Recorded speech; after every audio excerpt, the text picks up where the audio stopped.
یہ جو ویڈیو آپ نے ابھی دیکھی یہ تو نہ غازہ کی ہے اور نہ یہ لیبنان کی، یہ ویڈیو آ رہی ہے اسرائیل کے سٹی تل اویو سے۔ تو اسرائیل پر ابھی ایک بہت بڑا حملہ ہوا ہے جو کہ کسی اور نے نہیں بلکہ ایران نے کیا ہے۔ ایران نے تقریباً 102 میزائل جو کہ رپورٹ ہوئے ہیں، 102 بیلسٹکس میزائل سے اسرائیل کی تل اویو پر حملہ کیا ہے، جس میں جتنا مجھے لگ رہا ہے کہ تقریباً 40 سے 50 میزائلز جو ہے وہ ہٹ کر چکے ہیں ڈائریکٹلی اسرائیل کو۔ تو اسرائیل کا جو آئرن ڈوم سسٹم ہے جس پر وہ بہت ناز کرتا ہے، وہ سسٹم بھی اس میزائلز کو انٹرسپٹ کرنے میں فیل رہا ہے۔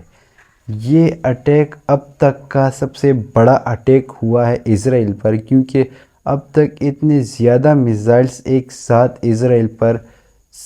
کی سرزمین کو ہٹ نہیں ہوئے۔ یہ میزائلز آپ دیکھ سکتے ہیں کہ یہ براج آپ دیکھ لیں میزائلز کا، یہ پورا پلین طریقہ تھا، یہ پورا پلین اٹیک تھا جس میں تقریباً یہ جتنے بھی میزائلز ہیں، یہ ایک سینکرونائزڈ حملہ ہوا ہے اسرائیل پر۔ تو اسرائیل پر اتنا بڑا حملہ مجھے نہیں لگتا آج تک ہوا ہے، کیونکہ یہاں پر آپ جتنے بھی یہ ریڈ سپوٹس دیکھ رہے ہیں یہ سارے پر اسرائیل پر جہاں پر یہ جو میزائلز لگے ہیں، جہاں پر حملہ ہوا ہے، یہ سارے یہ ریڈ ڈاٹ جو ہے وہ لوکیشن اس کی اسپیسیفک بتا رہا ہے کہ یہاں اس جگہ پر حملہ ہوا تھا۔ تو یہاں پر اسرائیل پر ایک بہت بڑا حملہ بائی ایران ہوا ہے۔ یہاں پر اگر آپ اس ویڈیو کو دیکھیں تو اس ویڈیو میں آپ صاف دیکھ سکتے ہیں کہ کس طرح ایران کے جو میزائلز ہیں وہ اسرائیل کی زمین کو لگ رہے ہیں۔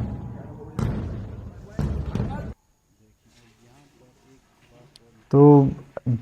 یہ حملہ ایسا نہیں ہے کہ یہ حملہ ابھی شروع ہوا ہے، کیونکہ یہ حملہ ابھی نہیں بلکہ تقریباً ایک ہفتے پہلے سے یہ حملہ سٹارٹ ہوا تھا۔ اگر آپ کو یاد ہوگا کہ ہوتیز نے ایک میزائل آج سے ایک ہفتے پہلے چھوڑا تھا، وہ ایک میزائل جو تھا وہ اسرائیل انٹرسپٹ تو کیا، اسرائیل کو پتہ بھی نہیں تھا کہ ایک میزائل ہماری طرف آ رہا ہے۔ تو یہ وہ پہلا میزائل وہ ٹیسٹ تھا، اور وہ اس ٹیسٹ کا جو رزلٹ ہے وہ آئی تھنک یہ اس کا رزلٹ ہے، یہ آپ دیکھ لیں، یہ اس میزائل کا جو رزلٹ ہے۔ اسرائیل نے شاید سوچا بھی نہیں ہو کہ ہمارے ساتھ اتنا برا بھی ہو سکتا ہے، لیکن اب ایران جو ہے، ایران اب اسرائیل پر پورا حملہ کرنے پر اتر چکا ہے۔ یہاں پر ایران جو ہے وہ ابھی ایک آل آؤٹ وار میں اتر چکا ہے۔ یہ آپ دیکھ لیں کہ ایک فلسطینین ٹیریٹری ہے، وہاں سے جو پرسپیکٹیو مل رہا ہے، وہاں سے جو ویڈیوز دیکھنے کو مل رہی ہے، وہاں پر آپ لوگوں کی خوشی چیک کریں۔ اور یہ جو فوگ نکل رہا ہے، یہ جو میزائلز گر رہے ہیں، یہ سب کچھ وہ لوگ دیکھ رہے ہیں، کیونکہ ظاہر سی بات ہے پڑوسی ہے۔ تو یہاں پر آپ دیکھ لیں کہ اب ایران جو ہے ایک آل آؤٹ وار میں اتر چکا ہے ود اسرائیل۔ اوکے، تو ایران جو ہے وہ اسرائیل کے ساتھ ایک آل آؤٹ وار پہ اتر چکا ہے۔ یہ میزائلز آپ دیکھ سکتے ہیں کس طرح ایک براج میں اسرائیل پر ایک ساتھ گر رہے ہیں۔ تو یہ اتنے سارے میزائلز کا ایک ساتھ اٹیک ہونا بھی ایک ایسا میسیج دے رہا ہے کہ اب ایران جو ہے ایک فلی پریپیئرڈ ہو چکا ہے اسرائیل کے ساتھ آل آؤٹ وار پر اترنے کے لیے۔ تو اسرائیل جو کہ اب تک اٹیک کر رہا تھا، اسرائیل جو کہ اب تک ٹاپ پوزیشن ہولڈ کر رہا تھا، اب وہ اچانک سے ایک ٹف سپوٹ پر آ چکا ہے۔ اب اسرائیل جو بھی کرے گا سوچ سمجھ کر کرے گا، کیونکہ اسرائیل کو اتنا بڑا جھٹکا آج سے پہلے نہیں لگا تھا، کیونکہ اکتوبر 7 کو بھی ایسا نہیں تھا کہ اچانک سے اتنے سارے میزائلز اسرائیل کی سرزمین کو ہٹ کر رہے ہیں، کیونکہ حماس نے جو میزائلز اسرائیل پر لانچ کیے تھے اس میں زیادہ تر میزائلز انٹرسپٹ ہوئے تھے۔ لیکن اس بار جو حملہ بائی ایران کیا گیا ہے، مجھے نہیں لگتا کہ اسرائیل ابھی بنا سوچے سمجھے ایران پر حملہ کرے گا، کیونکہ یہاں پر اگر آپ دیکھ لیں یہ ان ساری ایریاز پر حملہ ہوا ہے بائی ایران۔ جتنا بتایا جا رہا ہے رپورٹڈلی 102 سے 180 میزائلز جو ہے وہ ایران سے اسرائیل کی طرف لانچ کیے گئے ہیں۔ اب پورا رپورٹڈ تو نہیں ہے کہ کتنے میزائلز انٹرسپٹ ہوئے ہیں بائی اسرائیل، کیونکہ ظاہر سی بات ہے زیادہ تر جو میزائلس آپ ویڈیو دیکھ بھی رہے ہوں گے کہ زیادہ تر جو میزائلس ہیں وہ اسرائیل کو لگے ہیں، لیکن اس کے باوجود بھی کوئی خاص نقصان نہیں ہوا. تو یہ ایک الارمنگ سچویشن ہے فار اسرائیل، کیونکہ اسرائیل کی سب سے جو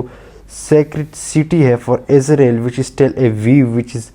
دیئر موسٹ امپورٹنٹ سٹی، وہاں پر اتنا بڑا حملہ ہوا ہے بائی ایران. تو ایران، مجھے لگ رہا ہے کہ ایران ایک میسج دینا چاہتا ہے اسرائیل کو، جو اسرائیل اب تک اٹیک کر رہا تھا، لیڈ کر رہا تھا، پہلے حماس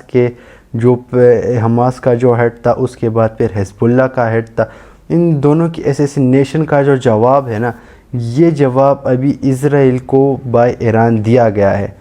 تو ایران ایک ایسا میسج اسرائیل کو دے رہا ہے کہ اگر آپ دوبارہ ہم پر حملہ بھی کریں گے تو ہم دوبارہ ریڈی ہے ریٹیلیٹ کرنے کے لیے. اب یہاں پر میں کہوں گا کہ اسرائیل ایک بہت زیادہ ٹف سچویشن میں آ کر پھنس گیا ہے، کیونکہ یہاں سے اگر آپ دیکھیں گے کہ حماس جو ہے وہ اب ڈائریکٹلی اسرائیل پر حملہ کرے گا، کیونکہ اب ایک آل آؤٹ وار پر اگر اسرائیل اترے گا تو یہاں سے حماس حملہ کرے گا، ہوتیز بھی یہاں سے، یمن کے جو ہوتیز ہے وہ بھی یہاں سے حملہ کریں گے. تو اسرائیل کو ایک ڈبل نہیں بلکہ triple face fight all out war جھیلنی پڑے گی، کیونکہ یہاں سے حماس حملہ کرے گا، صحیح ہے، اور سامنے سے یہاں پر جو ہے، یہاں سے جو غازہ سٹرپس میں جو حماس کے جو بیسز ہے، جو بنکرز ہے، جو حماس نے ٹنلز نکالے ہیں، وہاں سے اسرائیل پر ایک اور حملہ ہو سکتا ہے، اور یہاں اوپر سے بائی حزب اللہ ایک حملہ ہو سکتا ہے. تو ایران ایسا نہیں ہے، تو اسرائیل ایسا نہیں کر سکتا کہ سیدھا گراؤنڈ انویژن کرے ایران کو، کیونکہ سامنے سے ایران حملہ کرے گا، ٹاپ سے حزب اللہ حملہ کرے گا، اور نیچے سے حماس حملہ کرے گا. اور بالکل یہاں سے جو ساؤتھ کا ایریا ہے، یہاں سے یمن کے ہوتیز حملہ کریں گے. تو ایران کو ایک فور فرنٹ وار لڑنی پڑے گی، اور اسرائیل کو ایک فور فرنٹ وار لڑنی پڑے گی ود ایران، کیونکہ یہ ایران کی جو پراکسیز ہے، یہ پراکسیز بہت زیادہ سٹرونگ ہولڈ کر چکی ہے ان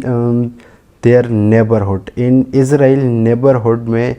ایران کی پراکسیز ایک بہت سٹرونگ جو بیس ہے وہ ہولڈ آلریڈی کر چکی ہے.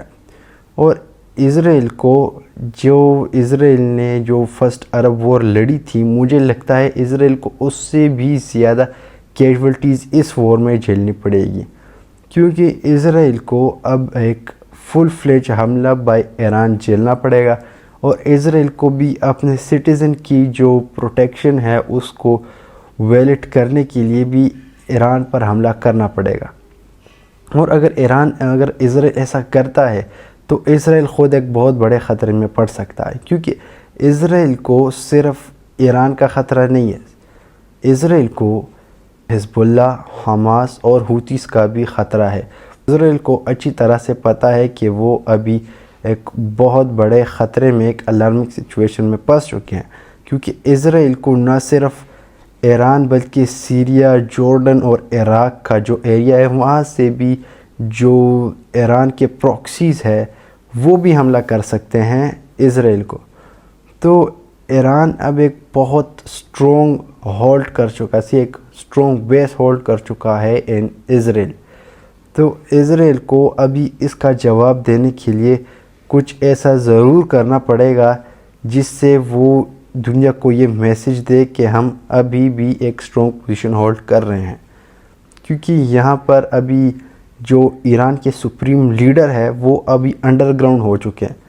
تو اسرائیل ایسا بھی نہیں کر سکتا کہ وہ ان کو اسیسینیٹ کر کے ایک بڑا سا میسج دے، کیونکہ اب وہ بھی انڈر گراؤنڈ ہو چکے ہیں. اس کے علاوہ جو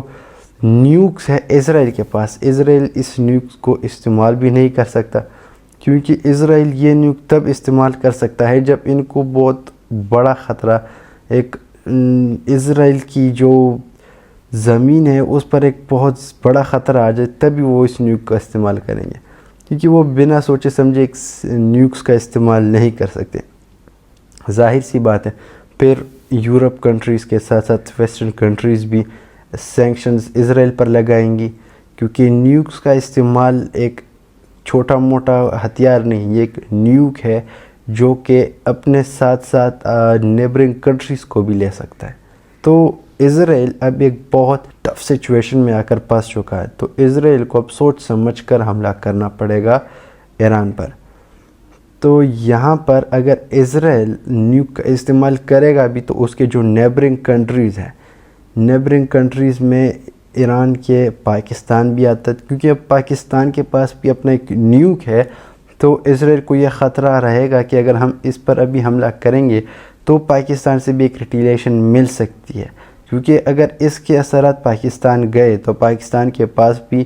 170 اراؤنڈ نیوکس موجود ہے، تو وہ پاکستان سے بھی اسرائیل کو جواب مل سکتا ہے۔ تو یہاں پر آذربائیجان اگر اسرائیل کو اپنا بیس دے، اپنا ایئر بیس دے، تب اسرائیل جو ہے وہ آذربائیجان کا ایئر بیس استعمال کر کے ایران پر حملہ کر سکتا ہے، کیونکہ آذربائیجان اس وار میں during this Middle East war period میں اسرائیل کا بہت ساتھ دے رہا ہے۔ جس طرح جارڈن دے رہا ہے اسی طرح آذربائیجان بھی دے رہا ہے، لیکن آذربائیجان کا جو سپورٹ ہے to the Israel which is very strong compared to other Arab countries۔ تو خیر آج کے لیے اتنا ہی، میں ملتا ہوں آپ سے نیکسٹ ویڈیو میں۔ اگر کوئی اور نیوز آتی ہے تو میں آپ سے ضرور شیئر کروں گا۔ تب تک کے لیے چینل کو سبسکرائب کر کے بیل کے آئیکن کو کلک کریں۔